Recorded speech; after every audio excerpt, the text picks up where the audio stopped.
Hello guys and welcome to the new video. तो as promised आज वेरस का हम लेके आए हैं बिल्ड जो कि मार्क्समैन है। सॉरी ये गलती हो गई थी, ये क्रिटिकल डैमेज लिखा हुआ है बट ये था अटैक स्पीड और सेकंड वाला था क्रिटिकल डैमेज, तो ये अटैक स्पीड का है बिल्ड। तो पहला आइटम है हमारा बूट्स में जो आता है क्विक सिल्वर, तो उसमें आपको 50+40 मूवमेंट स्पीड मिलती है, 8% फिजिकल बैम मिलता है और 8% मैजिकल बैम मिलता है। और जब आप इसको एक्टिवेट करते हैं तो आपका मतलब जो है वो क्या बोलते हैं उसको, रिमूव ऑल कंट्रोल इफेक्ट्स। मतलब जैसे आपका कोई कंट्रोल रखा है, जैसे कोई इमेज की कोई स्किल अगर आपके ऊपर लगी हुई है तो फिर वो आपके ऊपर अप्लाई नहीं होती, मतलब वो फिर हट जाती है। तो आपका जो नॉर्मल बफ रहता है उसी से आप मूवमेंट वगैरह कर सकते हैं। जैसे कोई इमेज मूवमेंट स्पीड 10% कम कर देता है, कोई अटैक स्पीड वगैरह, तो जब आप इसको एक्टिवेट करते हैं तब ऐसा नहीं रहता, तब सब नॉर्मली हो जाता है। जो आपका नॉर्मल है हीरो का वो लेआउट पूरा उसी में हो जाता है। ये पहला बिल्ड है। और दूसरा जो बिल्ड है, एक सेकेंड, हाँ दूसरा बिल्ड ये है 25% क्रिटिकल रेट और +45% attack speed, attack within 2x nearby enemy G is dealing 40% damage, G stress and critical damage trigger on hit effect. ये स्किल है जो मतलब क्रिटिकल रेट और अटैक स्पीड प्रोवाइड करती है, मतलब सामने वाले एनमी को, जो भी हीरो होता है। और जब आप इससे मतलब बंदे को मारते हैं और अगर क्रिटिकल डैमेज मतलब वो होता है अप्लाई होता है तो वो ज़्यादा हो जाता है, maximise. Blade of the buried king, ये तो अटैक स्पीड और अटैक डैमेज के लिए है। इसमें मेनली ये होता है कि जैसे जैसे आपका स्टैक फुल होते जाता है तो सामने वाले को मैजिक डैमेज होता है, मतलब कोई भी हो, जो टैंक हो या मार्क्समैन हो उसको मैजिक डैमेज होता है। और फिजिकल डैमेज जो होता है 6%, मतलब जो करंट HP है, अगर सामने वाले हीरो की 100 HP है तो 6% कम होगी ही होगी।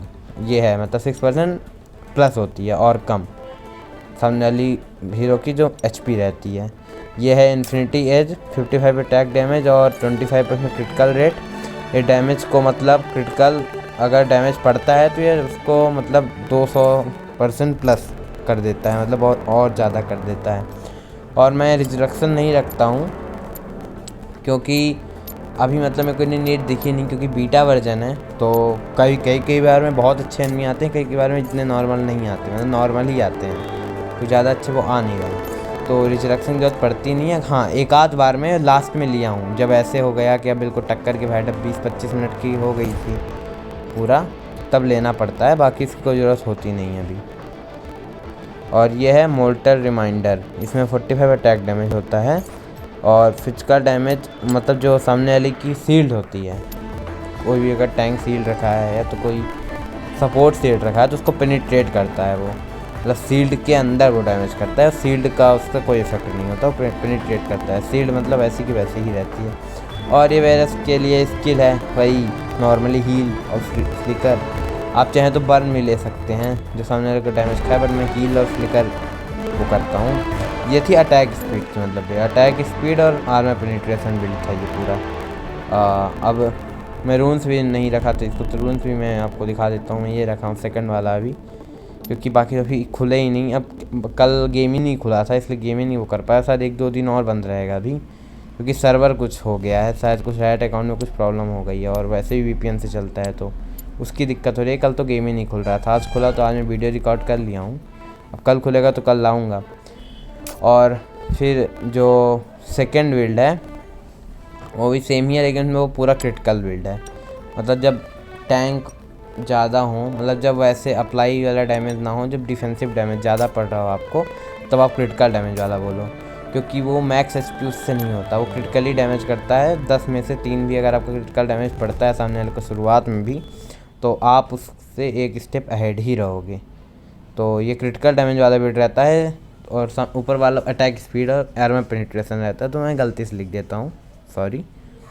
ओ असली तो ये रहता है। अभी मैं इसका नाम भी वो कर देता हूँ अपडेट, मतलब क्या बोलता हूँ उसको, बदल देता हूँ। अभी मैं इसको रख लेता हूँ, अटैक स्पीड रख दूँगा इसका नाम, जैसे जब मैच में जाऊँ तो याद रहे। और हाँ ट्राई करिएगा कि पहले बूट के पहले यही कोई ऐसा बिल्ड ले लीजिएगा, आर्मर पेनिट्रेशन ऐसा कोई। इसमें क्रिटिकल डैमेज, इसमें उसमें नहीं, क्रिटिकल डैमेज वाले में तो वही करना पड़ेगा।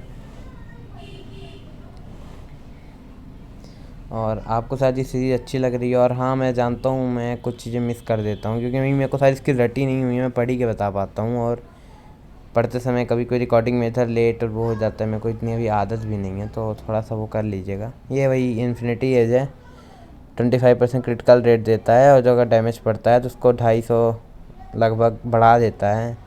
और सेम वही attack speed, critical rate, 5% movement speed, और जब स्टैक हो जाता है तो मैजिक डैमेज देता है।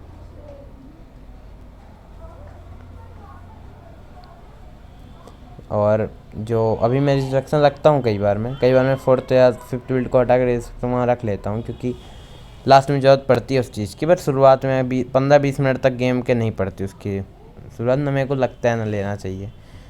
और 20-25 मिनट के गेम में तो आपका फिर इतना गोल्ड हो जाता है कि आप एक आध बार कुछ सेल करके ले भी सकते हैं। और ये नॉर्मली बूट था, और ये वही 25% क्रिटिकल रेट, 35% अटैक स्पीड, वही सेम है। और ये बोनस अटैक करता है जब मतलब एनर्जी स्टैक हो जाती है जब, तब ये 25% बोनस स्टैक करता है। यह है Phantom dancer, critical speed, attack critical rate ये भी है, अटैक स्पीड है। और ये मतलब शील्ड प्रोवाइड करता है। जब आपको एक पर्टिकुलर अमाउंट से ज़्यादा डैमेज पड़ जाएगा, फिर आपको वो मतलब एक शील्ड प्रोवाइड करेगा, मतलब 100 या 200 मैजिक डैमेज के वो करने के लिए। और ये आर्मर पेनिट्रेशन है, ये मतलब सबसे deadly one of the deadly armour penetration है, मतलब ये टैंक के लिए बहुत ख़तरनाक है, ये जो लास्ट वाला बिल्ड था। तो चलिए बेरस का यही था। अगर कल हुआ तो कल मैं एक आपके लिए मेज का लाऊंगा गेम प्ले, उसके बाद फिर गाइड अगर ठीक हुआ तो। और कल मैं भी नाभी को ले गया, अभी न्यूज़ आई क्योंकि 2 दिन तक शायद राइट अकाउंट को कुछ प्रॉब्लम है, तो कल अगर नहीं आते तो मैं आलसी नहीं हूँ अब, बस थोड़ा सा वही उसकी दिक्कत होगी। सो आई होप कि आपको मतलब अच्छा लगा होगा वीडियो। मैं नहीं समझा पाता, मैं अब सीख ही रहा हूँ, 3-4 ही वीडियो डाला हूँ मैं, कुछ दिनों में अच्छा हो जाऊँगा बेहतर। 5-6 वीडियो की स्किल बताते हुए मेरे को स्किल्स बताते हुए मैं आपको बता भी दूँगा। Thank you for watching.